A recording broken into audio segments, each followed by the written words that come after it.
What is going on, guys? It is Wrestlelamia here, back with some more news. Join us now as we look at the wildest news stories and rumors you need to know, including the White Rabbit reveal is coming, WWE are really worried about Randy Orton, Finn Balor getting a monster push, Andrade Unhappy in AEW, a rare Vince McMahon apology, and much more. Be sure to subscribe and hit that notification bell for daily wrestling videos, and follow us on Facebook for exclusive lists. Also check out Wrestlelamia.co.uk and on wrestling channel Incredible. Now let's do the intro and get straight into our first story.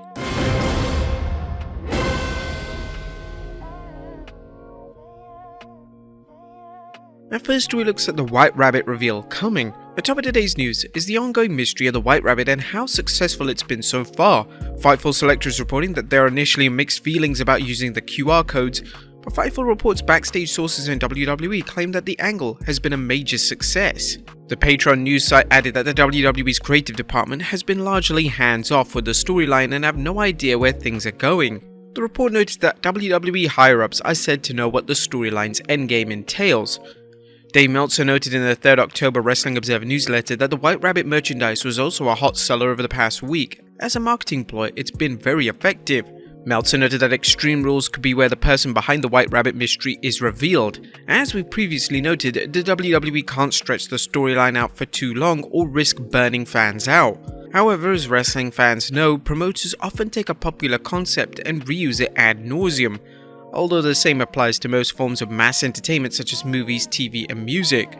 Meltzer mused on this, noting that the 23rd September SmackDown ratings peak at 9:23 PM, the time some fans thought the rabbit or a clue would appear. While the show started strong, about 400,000 viewers ahead of a usual start, it was the 9 PM quarter where it exploded with 2,767,000 viewers and a 0.70 in the 18 to 49. Now we'll have to wait and see if WWE can maintain the fans' interest in the angle until next week's Extreme Rules pay-per-view. Next up, WWE very worried about Randy Orton. A big news concerning Randy Orton and his back injury, as Dave Meltzer claims that there is a lot of concern regarding Orton's back injury and its severity. While details were scarce, it is known that Orton's back was so bad that he's reportedly out of action for the rest of 2022.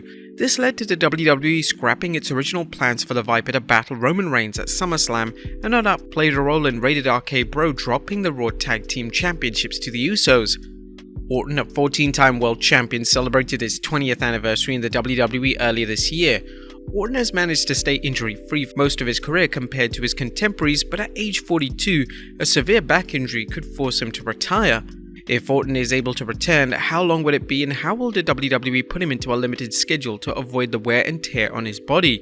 Orton was believed to be working less dates before his injury, but whatever the case, we send our well wishes to Orton and hopes he has a fast and full recovery. Next up, Finn Balor getting a monster push. Good news for Finn Balor fans, as rumor has it that WWE wants to push him and push him hard. WrestleVotes recently tweeted, "I'm told that significant plans are lined up for Finn Balor in the future. I don't know exactly what those plans are, but he's a strong favorite of the new leadership group. Expect Finn to play a big role in the foreseeable future of WWE." One of the questions fans have to ask is what significant plans mean? With the WWE's title picture limited, would this mean some type of major feud? If so, against whom? The WWE has teased AJ Styles, but Balor's been scoring some wins over upper-card opponents such as Rey Mysterio, albeit with the help from the Judgment Day colleagues. Although Triple H has made some good changes to the WWE, he needs to set standards that fans can follow in terms of whether a wrestler is a success. Does this mean that the WWE should create more titles, split unified titles, and or add some other sort of recognition such as win and loss records? But what do you think is next for Balor? Let us know in the comments down below. Next up, a rare Vince McMahon apology. And while Vince McMahon may seem like the type of man who doesn't apologize, former WWE writer Brian Gerwitz claims in his new memoir, there's just one problem. True tales from the former one-time 7th most powerful person in the WWE that the former WWE Kingpin did say he was sorry. Apparently, this is rare, perhaps once in a lifetime apology that was made after the WWE let Vince Russo go after the WWE brought him back briefly in 2002. Vince McMahon sat in silence as he contemplated what he was going to say next. For the first and possibly only time I can recall in my 16 years in the company, Vince apologized. "This isn't going to work. I'm sorry I brought that asshole back." Gerwitz claims that Russo hadn't kept up with the WWE product and he had some questionable insights into things during his brief run. For example, regarding The Undertaker, I'd like to clear up a rumor that arose a few years back that Vince Russo, upon returning, wanted to fire The Undertaker. I have no recollection of him ever saying that. What he did want to do was strip The Undertaker, who was champion at the time, of the WWE title and have a tournament to crown a new one. What do you think is more shocking though, Vince McMahon's apology or Vince Russo's odd opinion about The Undertaker? Next up, WWE Changing Up Day 1 event. Is the WWE changing up its Day 1 premium live event? Well, Meltzer claims it's a possibility and discussed it in this week's Observer. A decision will be made this week regarding the date of the Day 1 pay-per-view show. Right now, the show is scheduled for 1st January at the State Farm Arena in Atlanta. There is talk that it could be changed, and the announcement would be made next week if that's the case, although they were told that either way, it would remain at the building. Also, as of right now, Lesnar is scheduled on that show, which is the next US show that he's being listed for. Meltzer didn't say when the show's date will be changed. Could it be a scheduling conflict within the WWE, ticket sales, or something else? Next up, Andrade Unhappy in AEW. Is Andrade unhappy in AEW? That seems to be the case after a recent tweet from Andrade.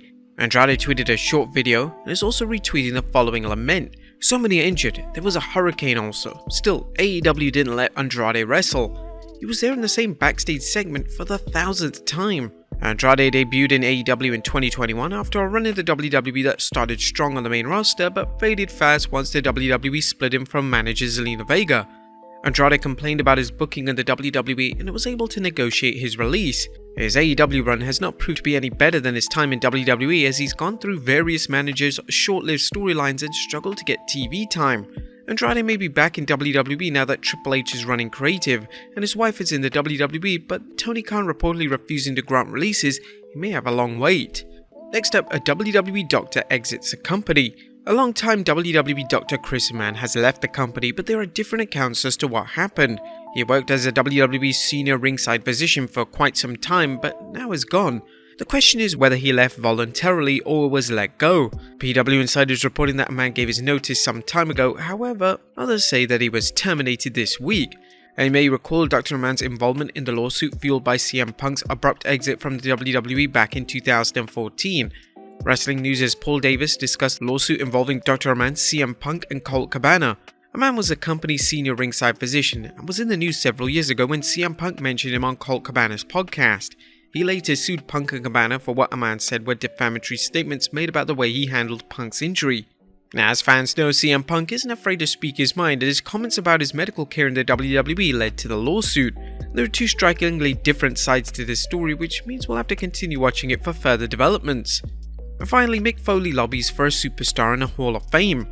And last but not least, the WWE Hall of Fame has some questionable inductees, but former WWE superstar Mick Foley recently made the case for an Attitude Era superstar who hasn't been inducted yet. Foley, a WWE Hall of Famer himself, discussed his selection on his podcast Foley is Pod. Sable undoubtedly deserves to be in the Hall of Fame.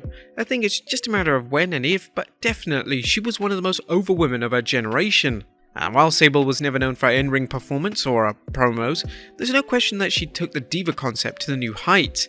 Does she belong in the Hall of Fame though? Let us know in the comments down below, and I'll see you next time with some more wrestling content.